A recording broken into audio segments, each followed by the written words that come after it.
그리스도의 평강이 여러분 마음을 조장하게 하시기 바랍니다. 이 옆 사람과 한번 인사하겠습니다. 새해 복 많이 받으십시오.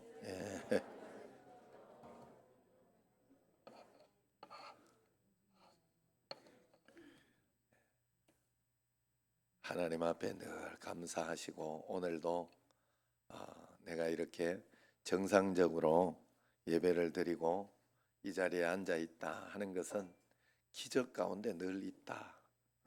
늘 그런 마음, 저는 마음속에서 어떨 때 좀 힘들다, 지겹다 뭐 이런 마음이 들면 마음속에서 이런 마음으로 빨리 바꿔요. 뭔가 하면 우리는 항상 기적을 기도할 때는, 아픈 거 낫기를 기도할 때는 정상으로 평상시대로 살게 해달라고 기도하는 거거든요.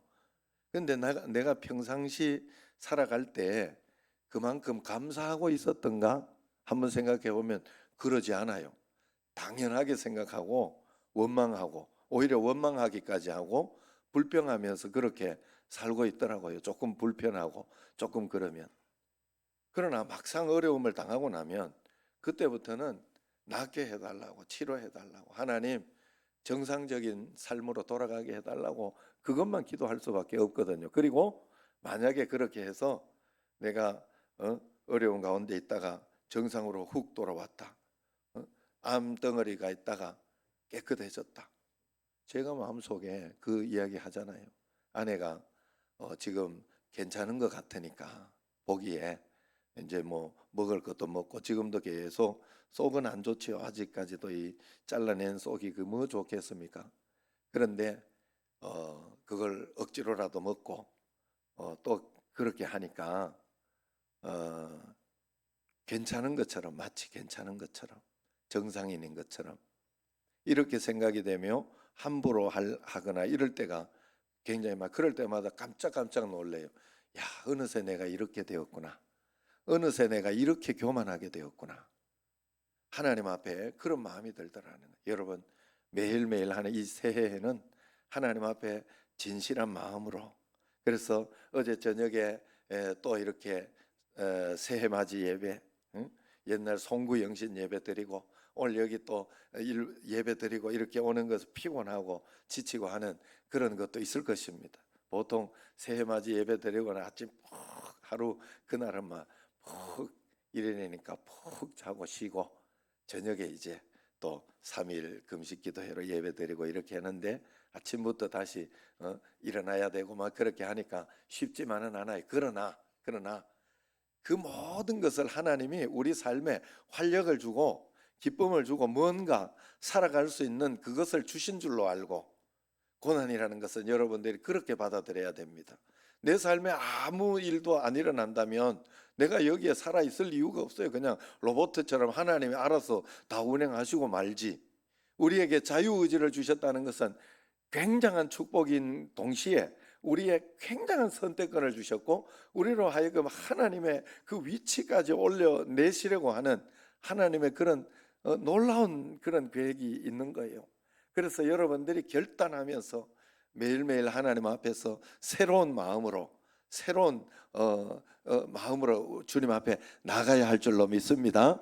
2023년에는 정말로 하나님 앞에 하루하루 매일매일 감사하고 주님 앞에서 내게 없는 것, 힘든 것 가지고 불평하고 어려워하지 말고 있는 것 찾아내고 감사를 억지로라도 찾아내고 하나님 앞에 그렇게 나아가야 돼요. 어제 저녁에 이렇게 이상학 집사님이나 여기는 저녁에 예배드리고 여기 와서 자고 지금 아침에 또 이렇게 하면서 이렇게 했는데 힘들다, 피곤하다 이런 마음을 가지면 힘들고 피곤해요. 그러나 교회에서 이렇게 또 자고 예배드리고 하니 얼마나 감사한가. 또 이렇게 늘 여행 오는 것 같으니 얼마나 감사한가. 어제 막 어떻게 주무셨는지 모르겠어요. 그래서 그 저기 뭐냐 윤 장로님한테 이야기했더니 그런 건 목사님 신경 쓰지 마시고 다 알아서 할 테니 피곤하긴 해도 다 알아서 합니다. 어쨌든 하나님 앞에서 하루하루 이 상황과 환경은 하나님이 허락하시고 인도하시는 것이니까 그 상황과 환경을 따라서 진실하게만 여러분 살아가십시오. 진실하게 살아가다가 실패하고 진실하게 살아가다가 넘어지기도 합니다. 진실하게 살아가다가 좀 잘못되기도 합니다. 그러나 걱정할 거 없어요. 진실하게 살던 사람은 하나님이 언제나 다시 일으켜 주시고 다시 바르게 인도해 주시고 다시 역사해 주시는 것을 보게 됩니다. 그 하나님을 올 한 해는 즐거움으로 기쁨으로 만나시기를 바랍니다. 오늘 본문은 새해부터 좀 충격적이고 마음을 무겁게 하는 말씀이에요. 왜냐하면 예수님께서 예루살렘 성전뜰에서 소와 양과 비둘기를 파는 사람들과 돈을 바꾸는 환정상들이 앉아 있는 것을 보고는 노끈으로 채찍을 만들어서 휘두르시면서 양과 소와 함께 그 사람들을 성전에서 내쫓으시고 환정상들의 돈을 쏟아버리시고 자판을 뒤엎으셨어요. 여기에서 우리는 반드시 물어야 됩니다. 예수님께서 왜 이렇게 화가 나셨을까?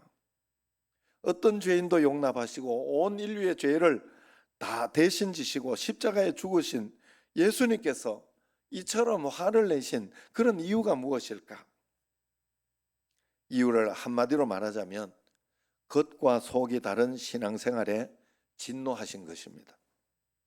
예수님께서 내어 쫓으신 짐승들은 성전 뜰에서 팔았던 짐승들로 하나님께 제사 드릴 때 그때 바치던 제물이었어요.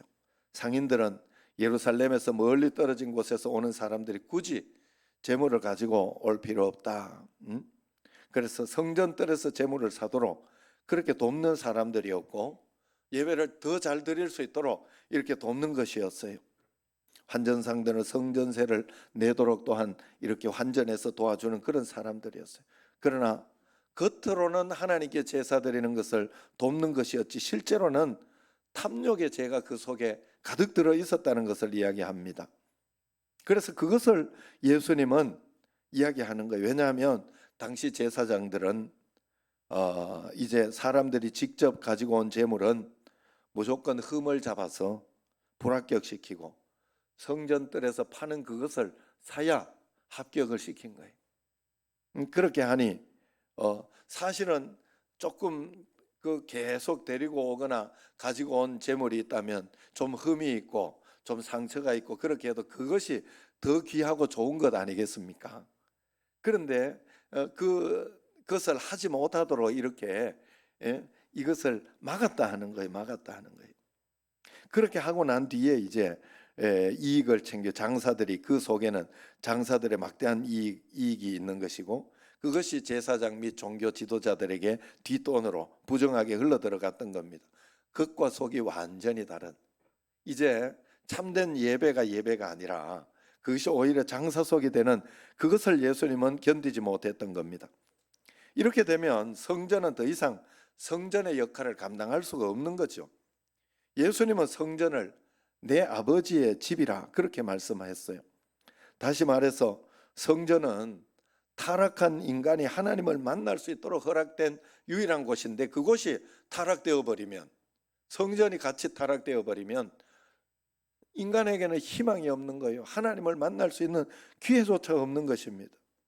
인간이 속죄함을 받은 곳 하나님께 예배하고 감사하고 기도하라고 하나님께서 정해 두신 곳이 성전인데 이 성전은 하나님의 백성에게는 영적인 생명줄입니다. 오늘 예배하는 이곳에 여러분 우리가 겉과 속이 다른 어떤 그런 예배나 이런 것이 들고 우리 마음속에 매너리즘에 빠지면서 늘 똑같은 다람쥐 쳇바퀴 도는 것 같은 그런 것이다 생각을 하면 그렇게 하며 예배를 드리고 억지로 예배를 드리고 그런다면 우리는 하나님 앞에 하나님을 만날 수 있는 기회가 없습니다. 은혜를 받을 수 있는 기회가 없어요. 그렇기 때문에 우리는 하나님 앞에서 이 영적인 생명줄을 붙잡는 이 성전에서 오늘 은혜를 받고 늘 예배가 새롭게 하나님 앞에 새롭게 나아갈 수 있는 그런 기회가 되어야 할 줄로 믿습니다. 이 성전이 더럽혀지면 이스라엘 백성 하나님 만날 길이 없어요. 망하게 되는 거예요. 그래서 이 성전은 온 인류의 속죄주이신 예수님 자신을 예표하는 것이다. 그렇게 이야기를 하십니다. 21절을 한번 보세요. 같이 21절.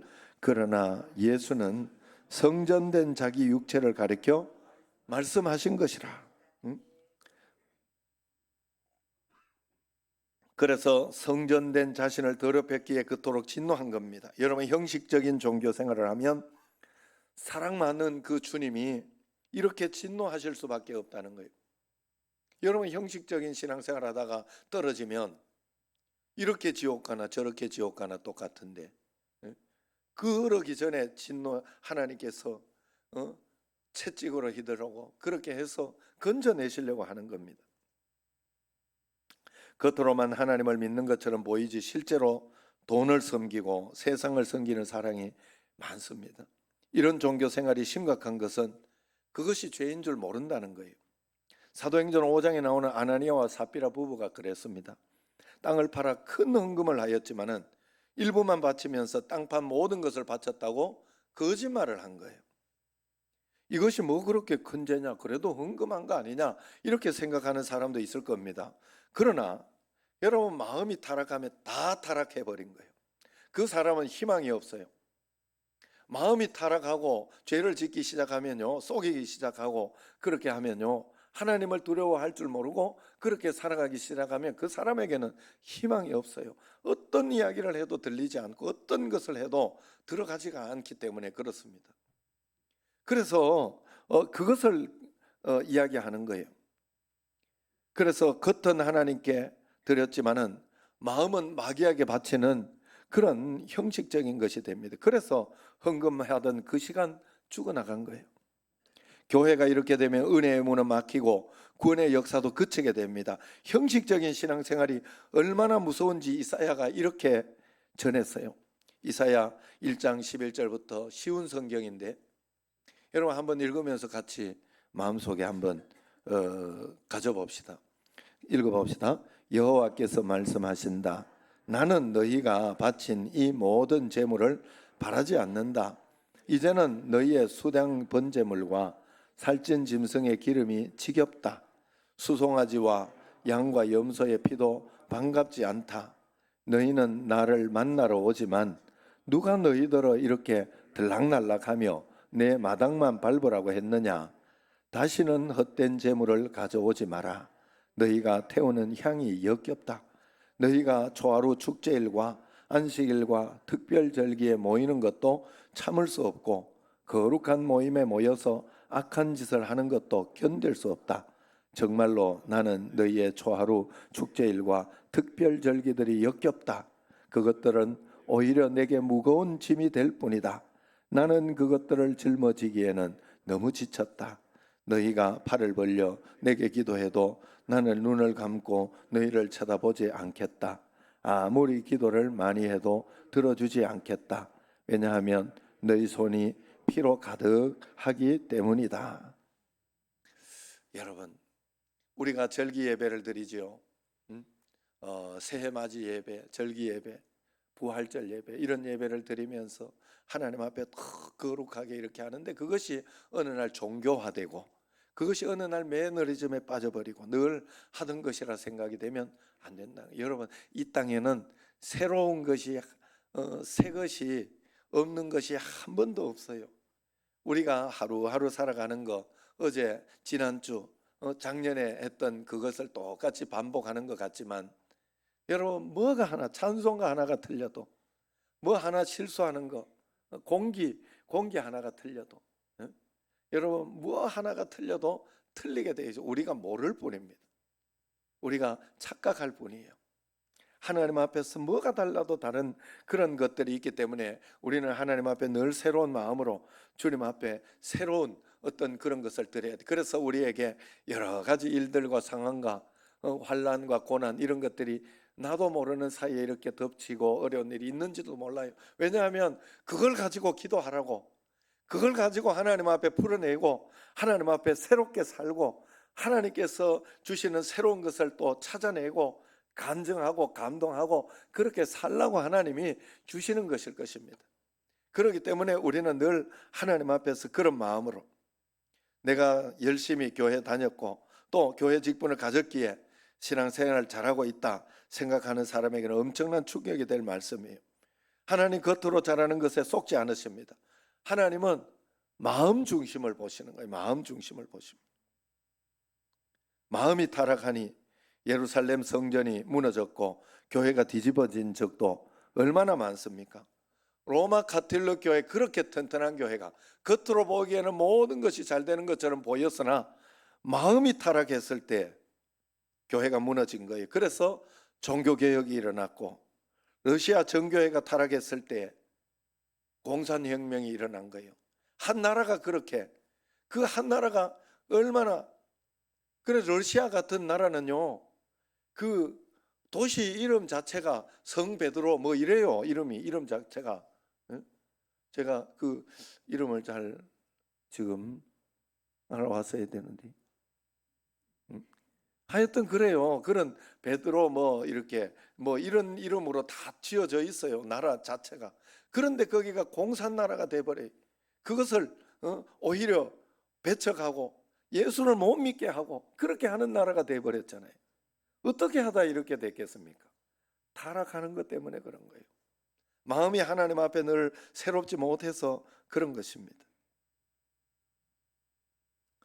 그러므로 우리도 마음 중심에, 내 마음 속에 늘 예수님이 함께 계시고 주님과 동행하는 마음, 예수님의 마음으로 살아가고 있는지, 주님께서 하루하루 한 걸음 한 걸음 인도하시는 삶을 누리고 있는지 늘 내 자신을 돌아봐야 할 줄로 믿습니다.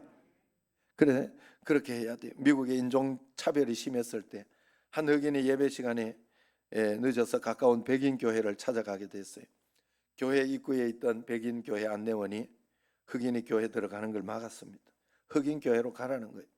그 흑인은 예배당 입구에 주저앉아서 울었습니다. 누가 그때 그 흑인의 어깨를 이렇게 손을 얼마나 마음이 아프냐 하고 위로를 했어요. 이 흑인이 이렇게 돌아보니 예수님이셨어요. 주여, 오늘 예배를 드리기 원했지만 흑인이라고 저 예배당에 들어다 주지 않아서 이렇게 울고 있습니다. 하소연했답니다. 그러니께서 예수님께서 나도 저 예배당에 한 번도 들어가지 못했다 이렇게 이야기해요. 우리가 혹시 그런 마음을 가지고 있지는 않은지, 백인교회 안내원이라고 나름대로 열심히 자기 일을 잘한다고 그렇게 하지 않았겠습니까? 그러나 겉으로는 안내도 잘 보고 섬겼지만 마음은 예수님과 전혀 상관없는 그런 사람이 되지는 않았는지, 이런 일이 지금 우리에게도 일어날 수 있음을 늘 명심해야 됩니다. 겉으로 드러나는 것보다 우리 마음이 얼마나 중요한지 명심해야 됩니다. 그러므로 저는 우리 교회가 매주일 예수님을 만나고 예수님과 동행함으로 매일매일 행복한 삶을 살아가는 교회로 세워지기를 원합니다. 매주일 예수님을 만날 수 있는 예배를 꼭 드리시기를 바랍니다. 진정 예수님이 나의 주인이시고 나의 왕, 나의 임금, 나의 머리가 맞으신가요? 늘 어떤 판단을 할 때마다 주님, 이것은 어떻게 할까요? 어떻게 하는 것이 좋습니까? 라고 물어보며 나아가고 있습니까? 그렇다면 교회 안에서 나를 드러내고 나를 주장하고 내 욕심을 채우려 해서는 안 될 것입니다. 교회에서 직분을 자기의 명예로 여겨서도 안 될 것입니다. 직분은 종이라는 의미입니다. 우리가 조심할 것은 교회 역사나 교인수, 교회 건물, 시설을 자랑해서는 안 돼요. 19절을 보면 예수께서 대답하여 이르시는 너희가 이 성전을 헐라 내가 사흘 동안에 일으키리라 그렇게 이야기해요. 성전의 건물, 외적인 어떤 그런 것은 이렇게 위대하고 이렇게 크고, 여러분 성전 가보면 예루살렘 성전에 한번 가보세요. 굉장합니다. 굉장합니다. 그걸 자랑하지 말아야 하는 거예요. 여러분 잘 생각해 보세요. 우리가 예수님을 믿으면 구원받는다 하는 그런 것 때문에 우리가 믿음으로 구원을 얻었습니다. 그러나 여러분, 이스라엘 백성들도 택한 민족이라고 아예 선택된 선민이에요. 선민. 그런데 그 사람들을 믿음으로 바로 서지 못하는 택한 백성을 구원하지 못한다고 구약에서 분명히 이야기하고 있지 않습니까? 신약에서 우리가 예수님을 믿어 우리가 모든 곳에 확장된 우리 예수님을 믿는 우리도 이것을 늘 조심해야 돼요. 하나님 앞에 내가 바른 마음으로 믿음으로 지금 나아가고 있는지 그것을 잘 살펴봐야 돼요. 그래서 교회는 건물이 아니라 예수님 자신입니다. 이것을 잊어버릴 때 우리는 건물이나 교단, 프로그램, 예배 형식에 목을 매게 되는 겁니다. 그렇다면 예수님이 주인이신 교회는 어떻게 세워지느냐? 감시기구를 만들고 신임 투표제를 만들고 교회 규정을 엄격히 하면 되는 것인가? 아닙니다. 교인 한 사람 한 사람이, 오늘 여기 계시는 한 사람 한 사람이 모두가 진정한 성전이 되어야 되는 거예요. 정말로 예수님으로 함께 사는 그런 성전이 되어야 됩니다. 그래서 고린도전서 3장 16절 17절 같이 읽어봅시다. 너희가 하나님의 성전인 것과 하나님의 성령이 너희 안에 계시는 것을 알지 못하느냐? 누구든지 하나님의 성전을 더럽히면 하나님이 그 사람을 멸하시리라.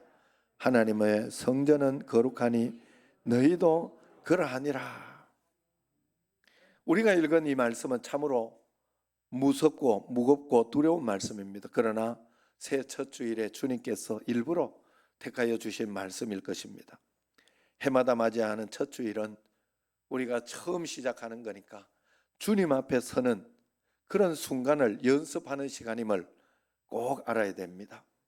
언젠가 주님 앞에 설 날이 분명히 올 것입니다. 성전된 자가 아닌 채 주님 앞에 서는 것은 정말 두려운 일입니다. 그러므로 오늘 말씀은 우리를 정결하게 하는 그런 말씀입니다. 성전이 되었음에도 성전되지 못한 삶을 살고 있다면 오늘부터 돌이켜야 됩니다. 그것이 아니라 내 마음이 진정 예수님을 주인으로 삼고 있는지 늘 점검해야 됩니다. 술 취하고 방탕하고 교회 나오지 않는 그런 세상 사람을 이야기하는 게 아니에요. 예수님 믿는 사람을 이야기하는 겁니다. 예배 나오는데도 겉과 속이 다른 사람이 되어 있지는 않는지 그것을 묻는 겁니다. 내가 예수님 때문에, 여러분 예수님 때문에 원수도 사랑하려고 용서하려고 애를 쓰고 있는 사람이 되었습니까? 더 이상 내가 예수님 나와 함께 계신 것 때문에, 예수님 내 안에 계시기 때문에 더 이상 두려움, 걱정거리 이런 것을 다 내려놓았습니까? 걱정될 때 기도하며 풀어내고 이겨내고 있습니까? 여러분 은밀한 죄를 청산했습니까? 여러분에게 세상에서 잘 사는 것보다 하나님 나라를 위하여 고난당하는 것이 더 기쁨이 되고 있습니까? 여러분 정말로 내가 오늘 좀 고생하며 예배드리고 또 고생하며 여러 가지 헌신도 하고 이런 것이 하나님 앞에서 기쁨이 되고 하나님이 기뻐하시는 그런 것이다 라는 마음을 가지고 있느냐 하는 것입니다. 여러분 우리가 주님 앞에 그런 마음을 가져야 돼요. 내게 닥쳐올 심판을 두려워하라는 말이 아니에요. 성전된 엄청난 은혜를 받고도 누리지 못하고 살고 있음에 우리가 원통해야 됩니다. 내 자신이 정말로 성전된 삶을 잘 살아내면 엄청난 행복이 있고 엄청난 기쁨이 있고 엄청난 축복이 우리에게 옵니다. 분명히 옵니다. 여러분 예수님 믿는 것이 이렇게 행복하구나, 감사하구나, 이 축복이 있구나 하는 것을 하나님은 분명히 보여주십니다. 마틴 루터가 그런 이야기를 했어요. 우리는 하나님을 만날 때까지 사람들은 하나님이 자신을 대적하는 분으로 알고 있다 그랬어요. 그래서 무서워하는 종의 영을 가지고 영을 가지고 산다는 거죠. 실제로 많은 사람들이 하나님이 자기 편이 아닌 것처럼 그렇게 느끼고 삽니다. 너무 하지 말라는 게 많고 이렇게 하면 안 된다고 겁주는 게 많다고 느끼는 거예요. 제가 우리 아들에 대해서 늘 말씀을 드렸죠. 어릴 때부터 하도 하지 마라 하지 마라. 에? 하지 말라는 건 그건 나쁘니까 하지 말라는 거 아니겠어요? 아니 그럼 뭐 도둑질 해라 그러라는 거요? 에? 예배 말씀 읽어라. 말씀 읽어야 역사가 일어나고 그래야 사니까 밥 먹어야 되지 영적으로. 그거 어릴 때는 훈련시키는 거 아닙니까? 하도 그래 놓으니까 이제 성인이 되고 자기가 이렇게 되고 그렇게 되니까 사단이 속이는 거예요. 성경 안 읽으려 그러면 성경 읽으려고 폈다가도 덮어버려. 그런데요, 그런 마음이 든대. 여러분 아빠가 얼마나 사랑하면 그럴까 하는 마음이 들어야 정상적인 마음이에요. 그게 하나님이 기뻐하시는. 왜냐하면 조금만 더 생각하면 아유 얼마나 얼마나 마음이 급하면 하나님 이게 사는 길인가 보다, 사는 길인가 보다, 그래서 일어나 보다 라고 하는 마음을 가질 수 있는 게 성령이 주시는 마음 아니겠어요? 그런 마음이 들지요. 악한 사단이 훅 하고, 여러분 어렵고 힘들고 그럴 때 걱정하고 낙심되는 마음이 훅 들지요. 우리 마음속에 사단이 주는 마음인 줄 알고 빨리 쫓아보내야지요. 아니다, 하나님이 나와 함께 계시다, 하나님은 내 삶을 붙들어 주시고 인도해 주시고 더 좋은 거 주실 줄 있다, 나는 이거 이겨낼 수 있다, 감당하지 못할 시험 주지 않는다고 그랬다, 이겨내면 더 행복하다, 더 복되다 하는 그 믿음으로 내 자신을 바꾸어야지요. 그게 바로 가장 좋은 것을 얻는 방법입니다. 여러분 그렇게 하고 나면 최악이고 나쁜 것 같았던 것이 최고로 좋은 게 돼요. 여러분 정말 그래요. 저는 이번에 그 아내 질병과 그 다음에 예정이가 비자 문제가 생겨가지고 여기에서 이렇게 비자를 다시 받게 되고 이렇게 하는 그 과정을 겪은 그 2달여 되는 시간인 것 같아요.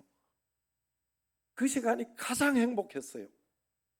지금도 그 시간이 오면 더 간절하게, 더 소중하게 내가 보내야 되겠다, 더 소중하고, 그러면서 하나님이 1달여 동안을 예정이하고 예준이하고 여기 있도록 해준 것을 내가 그걸 더 감사하게 받지 못했던 것이 아쉬운 거예요. 정말 아쉬운 거예요. 그래서 더 잘못해서 미안하다 이런 이야기를 하면 아니에요, 아빠 최선을 다했고 나는 너무 행복했어요. 맛집도 많이 갔고 데리고 많이 다니는데 더 못 데리고 다녀서 미안하다 그랬거든요. 그러니까 그랬고 정말로 좋았다고 그런 이야기를 해요. 지금도 제가 생각해 보면 그 마음 최악이었는데, 사실은 최악이었는데 그걸 최악이라고 받아들이지 않았어요. 하나님께서 가장 좋은 것으로 주시고 더 은혜롭게 해주신다 이럴 때 하나님 앞에 나는 낙심하면 안 된다. 하나님께 어떻게 하면 최선을 다해 내가 할 수 있는 것까지만 하면 되는 거 아니에요. 그때는 힘들었지만, 그때는 힘든 것 같고 그렇게 했지만 참 잘했다, 감사하다, 고맙다 하는 마음이 정말 들더라고요. 정말로 들더라고요. 여러분 고난은 고난으로 끝나지 않습니다. 예수님 믿는 사람은 이기는 자로 해서 늘 승리하게 되는 줄로 믿습니다.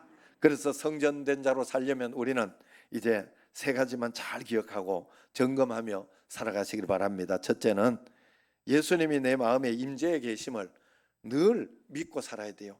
늘 고백하고 살아야 되고, 주님 지금 여기 계십니다, 함께 계십니다, 이거 보고 계십니다, 하나님 인도하십니다 라고 마음을 가져야 돼요. 2번째는 예수님과 함께 계시다는 것은 말씀이 내게 온다는 거예요.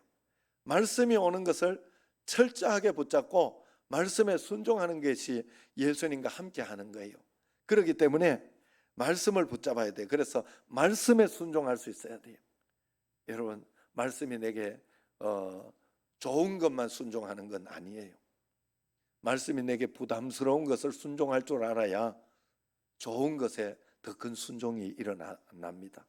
부담스러운 것 순종하지 않는 사람은 하나님께서 더 큰 축복을 주시고자 하는 좋은 것임에도 알아차리지 못합니다. 내 마음에 안 들면 다 버리게 돼 있어요. 말씀에 철저히 복종하며 살아야 되고, 마지막 3번째로 성령이 하나 되게 하심 앞에 철저히 복종해야 돼요. 우리는 교회가 하나 되고 가정이 하나 되고 하는 것에 힘써야 돼요. 그게 성령님의 말씀에 순종하는 거예요. 그래서 그 말씀에 하나 되는 것을 가지고 살아갈 때 성전된 자의 은혜를 누리게 됩니다. 우리 교회는 반드시 성전된 자 은혜를 누려 예수님의 교회가 될 줄로 믿습니다. 매일매일 성전된 자로 참된 예배자가 되어 살고 예수님이 기뻐하시는 교회가 되기를 주의 이름으로 축원합니다. 기도하겠습니다.